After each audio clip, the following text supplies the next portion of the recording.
Siyempre sabi ni kuya na hindi mo na pwede gamitin yung medyo kasi yun, sa business lang yun eh. Sa kanya po mismo nanggaling kay kuya ka business na kaya napaisip ako na yun o, tayo ulit sa bukid. Napasok lang natin, check natin kung may pumasok na kambing. Ito puro aso lang naman. Ay grabe naman si Belgort. Ay grabe naman, dami nyo naman. Isa lang, mag-isa lang ako. Ito pala, merong ano dito, itik pala to pag kulay itim, no? Yung pato, check natin kasi yun, dumalaw sa atin si Ate Mengay. Kaya pala nag-iingay si Me, nakatali ka na, Me. Guard, kamusta na ka na, Guard? Kamusta ka na? Wala naman pumasok na kambing. Ayun, nasa kabila yung mga kambing. Ayun. Minsan kasi pumapasok po yung kambing dito sa dito sa bangkod sa amin. Kaya dapat meron po nagbabantay. Kasi baka yun yung mga bagong tanim na halaman. Marami kasing pananim doon si Papa. Yan, check natin yan mamaya. Medyo ano pa yung buhok natin, pero kakaligo lang po natin. Bumiyahe lang kasi tayo. Naiwan dun natin sa labas, pinaparking po yung motor para dire-diretso na pag-alis natin muli mamaya. Pero tatambay muna tayo dito kasi nga yun, sa ngayon wala pong nagbabantay dito. Wala pong tao. Siyempre tayo muna ang caretaker. Caretaker. Kasi yun nga, pumapasok po si mga kambing dito. Tapos yung minsan nga, dati naabutan ko, sobrang dami nila. Sinisira yung bakod. Pero sa ngayon parang wala naman na. Pero siyempre sabi ni Papa, pag wala akong ginagawa, magbabantay muna tayo dito. Ayun, nakaano pa tayo, forma oh. Diretso tayo SM mamaya. Ayun, maglalaro tayo. Ayun, si Doggy kanina pa ako sinusundan. At saktong-sakto pagbabalik natin, siyempre onting review tayo sa nakaraang nating vlog. At marami tayong topic na pag-uusapan. So sana samahan niyo po muli ako, no? Alright. O yun, pina-update ngayon sa mga pato. Parang sila, onti talaga sila ngayon. Onti po sila. Ayun, update ko kay Ate Mengay. Tingnan natin kung makadiskarte tayo kay Tito King ang pato. Depende rin sa mood ni Tito King. Kasi minsan sobrang bait nun kapag siyempre may time din na kahit onti lang yung pato, bibigay yun si Tito King. Pero kapag onti lang, baka depende pa rin sa mood ni Tito King. Yan, meron pa dito maliit. Yan, dalawa lang. Ay, tatlo. Tatlo. Yan, unti-unti na yung gumagala. So, parang para sa akin parang negative to, pero di natin alam. Update ko rin po kayo dito sa aming gulayan ni Papa. Ito. Yun iba yung ginawang gate dito. May ginawang gate ni Papa para hindi ko makita. So ito, zoom ko na lang po.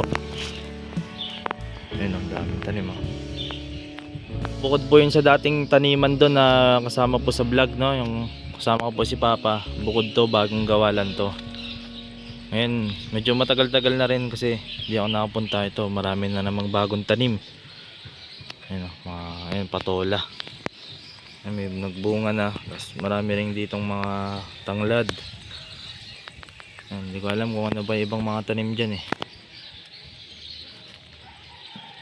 yan po yung update natin. So, ito po yung puno ng bulak. Hindi pa nagana yan. Hindi pa namumunga. Pero pag nagbunga yan, napakadami, grabe. Unting chill lang muna. Pinakain ko yung unti yung mga iba. Chill lang muna bago tayo magkwentuhan. Unat-unat lang.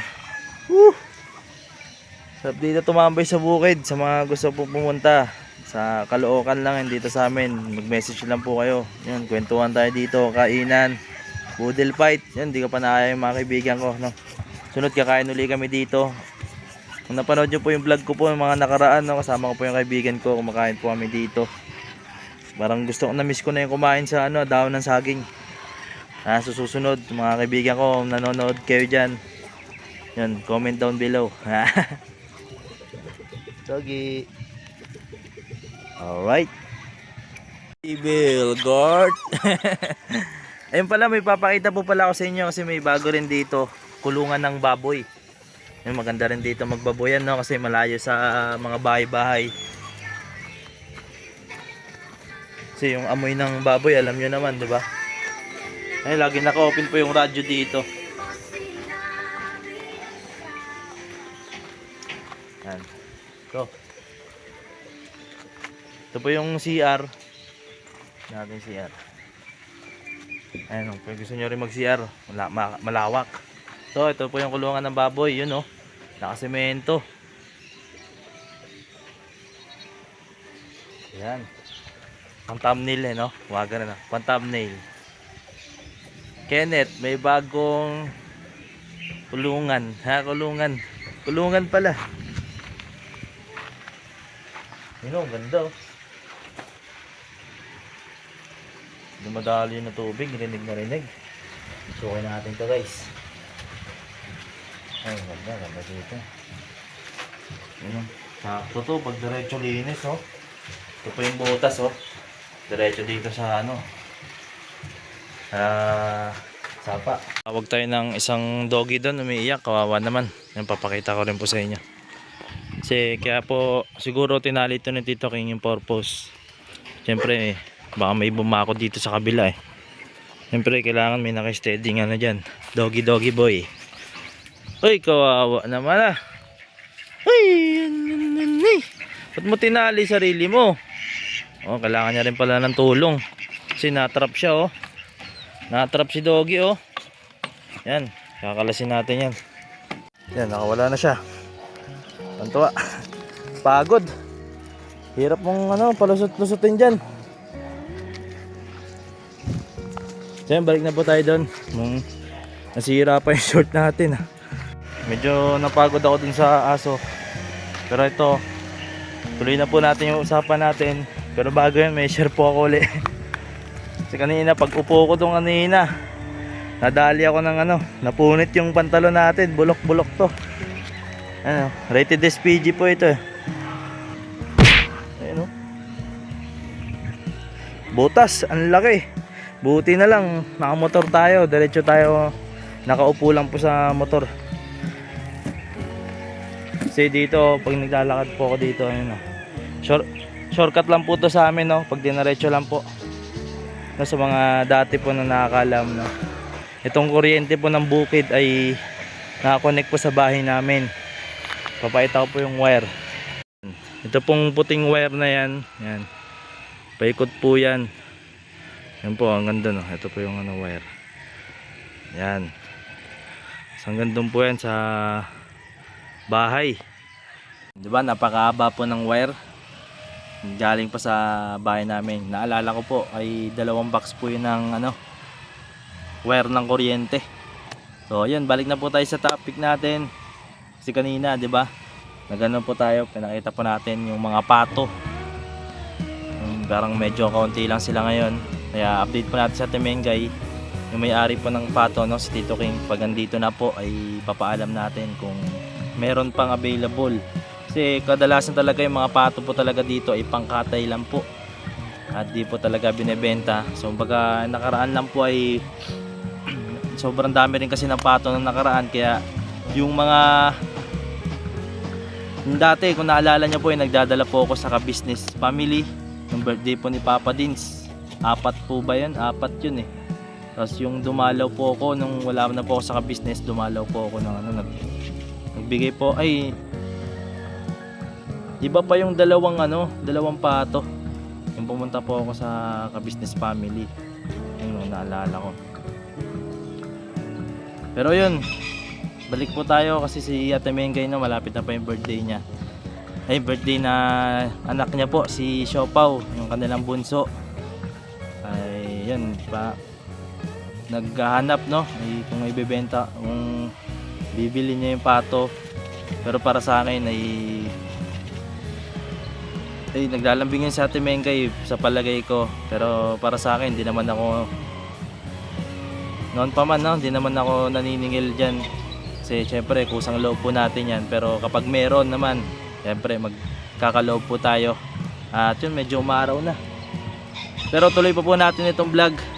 At tuloy na po rin natin yung topic. Syempre sa nakarang vlog po natin ay yun, maraming positive at meron ding mga negative. Yun, medyo minit na talaga. Lumipat lang po tayo kasi medyo mainit na. Hindi tayo makapag-isip ng maayos. Yun, ano ba yung sabi ko? Yun, sa nakarang vlog po natin, yun, maraming positive na nag-comment. Pero marami rin negative. Dahil sa yun, sa ka-business meron din mga basher. Kasi para sa akin lang naman, no, pagpapasalamat ko po yun sa ka-business. Parang yung iba may nasama yung pagpapasalamat ko, pero para sa akin yun, siyempre normal lang naman to kasi nasa business community tayo.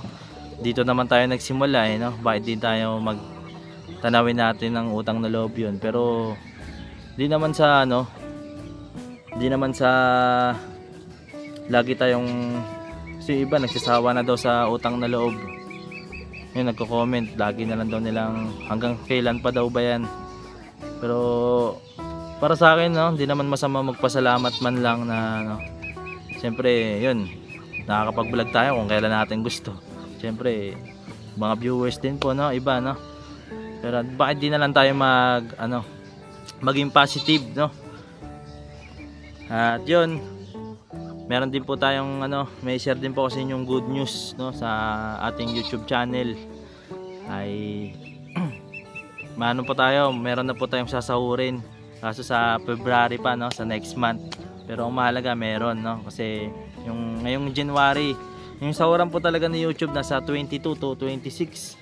Ngayong January ay wala po tayo kasi unting-unti na lang sana magkakaroon na tayo ng revenue, kaso hindi umabot. Pero itong February, no, sa awa ng Diyos, no, na tayo, meron tayong sasahurin. At syempre iba pa yan, no, madadagdagan pa yan kasi itong takbo ng January matagal-tagal pa.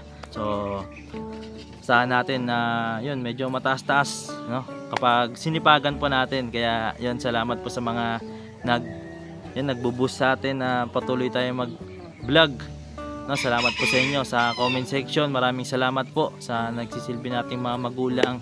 Yun, mega love shoutout po sa mga nagko-comment sa atin at syempre sa mga nagla-like and share ng ating video. So yun, meron tayong isang pag-uusapan kung bakit nga ba, no, ang isang medyo ay hindi ko na ginagamit na pangalan ngayon. Bakit di ko na po ginamit yung pangalang medyo ngayong sa channel natin? Ay yung una nating pangalan ay medyo kagwang. Naging kagwang pa pero medyo na. Pero yun, kung bakit di ko po ginagamit ay yun, napakadaling explanation lang naman. Pero kung talagang pupuntuhin natin ay kumbaga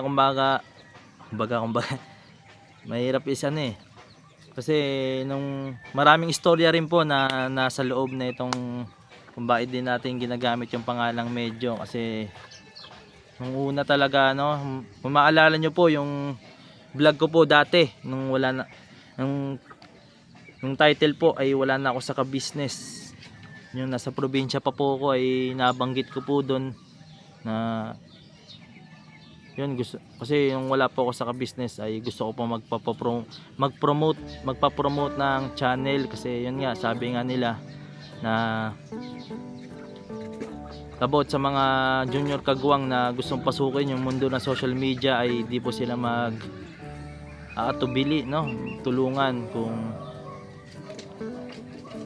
yun, baka sakali tayo, no, pumunta po tayo, nagpaabot pa nga po tayo ng nagpamerienda tayo ng pizza, no, mga pizza. At yun, vlog ni Papa Dins, yun ay hindi po na-upload Hindi ko alam kung bakit, pero siguro isa yung decision ni kuya. Tapos yun, natanggap po tayong ano, pagbalik po natin doon ay pinagdesisyon tayo ni kuya ka-business, no, kung doon makikita ang kabutihang puso ng isang ka-business, na yung pagbalik natin ay yun, nakabalik po tayo uli sa ka-business family.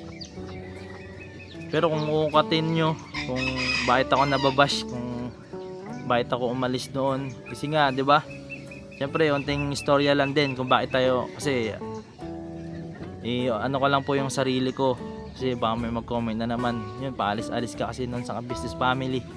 Pero alam nyo naman po yung nangyari nung una, no, nasuspindi tayo ng yun dahil sa pagiging tahimik natin. Ay para sa akin yun ay ano lang, baga ayun, mali para sa akin, yun, direct to the point. Para sa akin lang naman po, at yun, balik na tayo.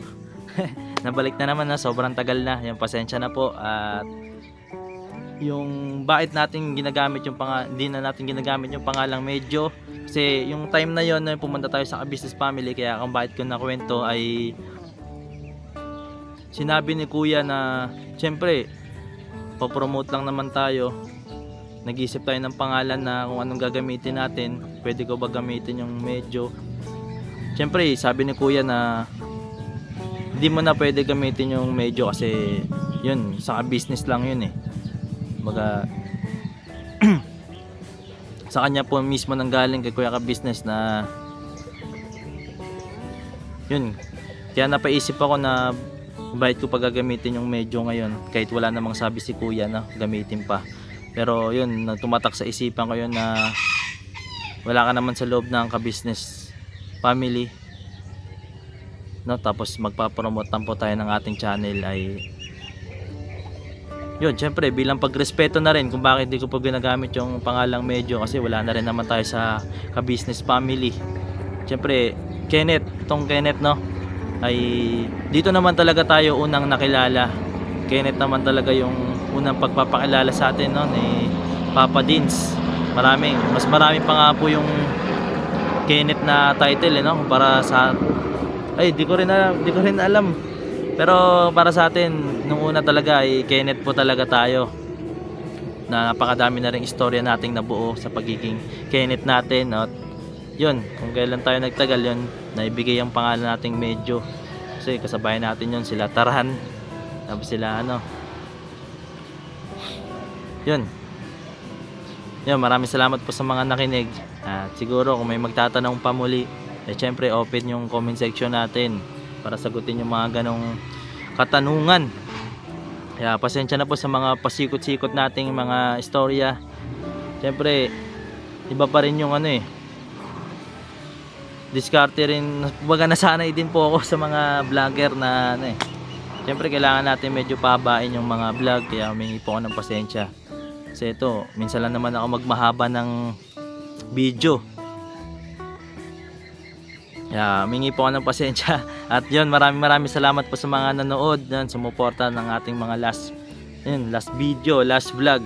So yun, yung tanging masabi ko lang sa mga nangyayari ngayon, no, sa daming nangyari ng 2025 at pagpasok na itong 2026, ay syempre dapat maging positive pa rin po tayo. Yan, suportahan na lang po. At syempre kung makagawa man tayo ng pagkakamali, wag na nating baga lahat naman tayo nagkakamali eh. Tama rin yung sabi ni kuya ka-business na wag tayo maging one-sided kung anumang nasa panig man tayo, kasi meron din kanya-kanya, meron nakasuporta dito, meron dito. Yun, dapat maging lang rin tayo, patas. At sa tingin nyo kung tama naman talaga kayo, kung may nakita kayong mali, yun, bakit hindi? Siyempre nasa desisyon nyo po yan, kasi nasa tama po kayo at doon po kami natututo. Kaya maraming salamat po sa inyo at God bless po. Ingat rin po kayo palagi. Alright.